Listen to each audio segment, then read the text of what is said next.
tercer punto importante es la gestión de residuos.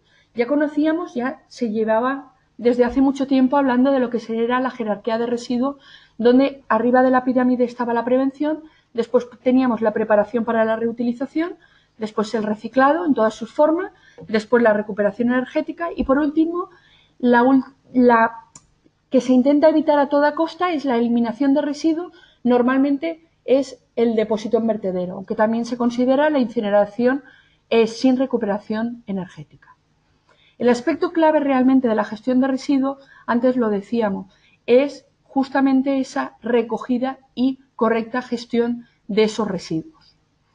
De hecho, se plantean más objetivos de reciclado respecto a los materiales de envase, unos objetivos de mejora para los residuos municipales, pero también para los residuos de envase de los sectores comerciales e industriales. En ese sentido, se prevé una mejora o se necesita una mejora de los niveles de reciclado, lo que se conoce como calidad elevada, ¿no? Necesitamos mejorar esa calidad, pero además esa mejora se espera mediante una mejora de la recogida y clasificación de residuos. Se quiere en los envases una mayor transparencia y trazabilidad y en otros sistemas RAP para flujos que también son interesantes, como por ejemplo establece en este plan de acción los textiles y los muebles. Hay que tener en cuenta que estos dos sectores, tanto el textil como el de mobiliario, los productos plásticos también están de forma interesante en este mercado, por lo tanto también es interesante seguirlo. Hay muchos más aspectos, como por ejemplo el cálculo de las tasas de reciclado por países, las tasas de vertedero, todo el tema del traslado de residuos dentro y fuera de la Unión Europea, el mayor control de residuos de alto valor, por ejemplo los de vehículos fuera de uso, que todavía se sabe que hay niveles muy bajos de reciclado y de tratamiento adecuado. También la promoción de certificación voluntaria de las instalaciones de tratamiento de residuos clave, como por ejemplo los residuos electrónicos o plásticos. Hay muchos aspectos importantes que deben ser evaluados y deben ser mejorados y que sabemos que van a ser legislados en los próximos tiempos a partir de este plan de acción. Hay un aspecto importante también que no nos debemos olvidar, que se contempla, por supuesto, la transformación de residuos en energía, sin mermar los objetivos de mayor reutilización y reciclaje. Por eso se abre un campo importante para toda la complementariedad de lo que son valorizaciones de tipo energética, como pueden ser las gasificaciones y las pirólisis, interesantes en los residuos plásticos por su alta capacidad energética. Otro de los puntos interesantes es el que se ha denominado como de residuos a recursos. En ese sentido, antes lo comentábamos, el Plan de Acción de la Unión Europea establece esa circularidad, ¿verdad?, para lo que son los procesos productivos y en general los sistemas económicos. En ese sentido, cuando se habla de residuos a recursos, lo que hay que plantearse es que directamente un residuo es un recurso en potencia y, por lo tanto, no debe perderse a lo largo de la cadena de valor. El principal objetivo de este punto es impulsar el mercado de materias primas secundarias, todo lo que son materias primas de tipo reciclado, y la reutilización del agua. Hay que pensar que en una economía circular los materiales se reciclan y se reinvierten como nuevas materias primas y, por lo tanto, es necesario la seguridad de suministro de esas materias primas. Es importante también pensar que normalmente estamos diciendo que hay un déficit de recursos en la Unión Europea y, como no, también en la Comunidad Valenciana. El obtener nuevas materias primas a partir de recursos significa que tenemos recursos, ¿verdad?, esos residuos que se convierten en materia reciclada dentro de la propia Comunidad Valenciana.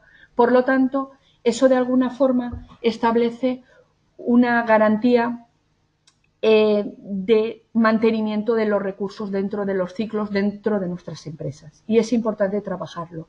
Pero, por supuesto, se necesita una cantidad y calidad de estos materiales reciclados.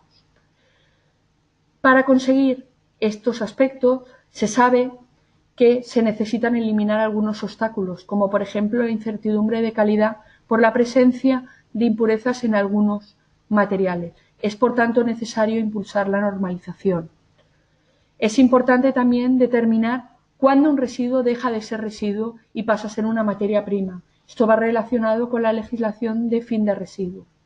Es importante también establecer cuando existen una serie de sustancias y productos químicos que son preocupantes dentro del flujo de reciclado, que además son normalmente difíciles de detectar y eliminar.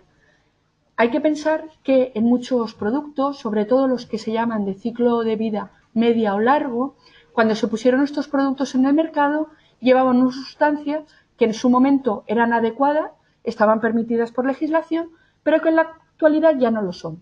Si nosotros no somos capaces de determinar cuando esos materiales pasan a residuo esas sustancias, pues podemos encontrarnos con productos que, aunque fueran completamente reciclables y que en la actualidad se reciclan, pues tengan un verdadero problema para entrar en el mercado. Por eso es muy importante facilitar la trazabilidad y la gestión del riesgo, es decir, hasta qué punto, hasta qué mercado puedo ser capaz de meter esos materiales reciclados. También es importante, lógicamente, simplificar todos los trámites transfronterizos en la Unión Europea, que se saben que son largos, complicados y que a veces suponen una disminución de la competitividad de nuestro sector.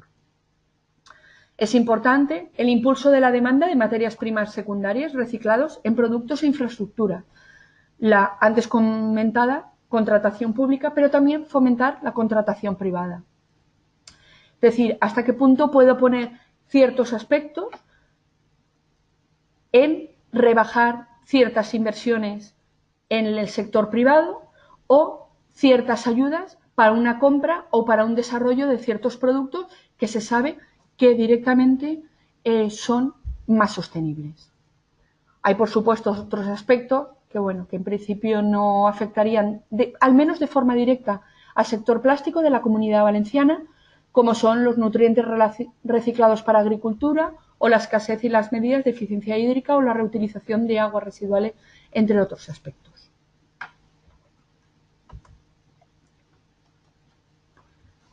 El Plan de Acción de la Unión Europea, además, establece 5 áreas prioritarias sobre las que hay que trabajar porque son áreas importantes en cuanto al desarrollo de pautas para la mejora y porque afectan de forma importante al medio ambiente. Estas áreas son los plásticos, los residuos alimentarios, las materias primas críticas, la construcción y demolición y la biomasa y los productos de base biológica.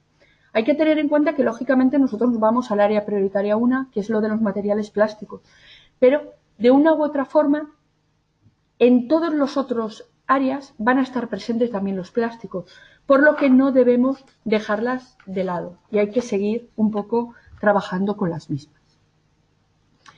Vamos a pasar a la estrategia para el plástico en una economía circular, que es el otro documento muy, muy interesante que salió el 16 de enero del 2018 de este año y que justamente, bueno, pues nos establece una serie de puntos que tendríamos que tener en cuenta. Porque de alguna forma es la base de la legislación que está apareciendo y que va a aparecer en los próximos años. Como puntos clave hay que establecer que la reutilización y el reciclado del plástico tras su vida útil en la actualidad son bajos en comparación con materiales como papel, vidrio o metal. Estamos hablando, bueno, con fechas del 2015, que es cuando de alguna forma relaciona esta estrategia los datos, que los residuos de plástico depositados en vertederos son del 31% en valores totales de la Unión Europea y que los residuos plásticos incinerados son del 39%. Aquí se refieren a residuos plásticos incinerados, pero que dan lugar a energía, por lo tanto entraríamos dentro de valorización.